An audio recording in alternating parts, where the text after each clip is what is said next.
Praise lord అందరికీ. రోమీలకు రాసిన పత్రిక 5వ అధ్యాయము 5వ వచనంలో దేవుని వాక్యం ఈ విధంగా సెలవిస్తూ ఉంది. ఎందుకనగా ఈ నిరీక్షణ మనల్ని సిగ్గుపరచదు అని దేవుని వాక్యం సెలవిస్తుంది.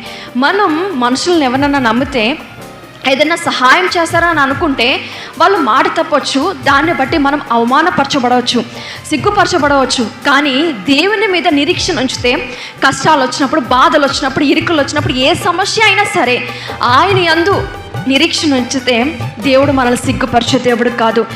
మనుషులు అయితే సిగ్గుపరుస్తారు, అవమానపరుస్తారు, మాట ఇచ్చి మాట తప్పుతారు. కానీ దేవుడు అయితే మాట తప్పేవాడు కాడు.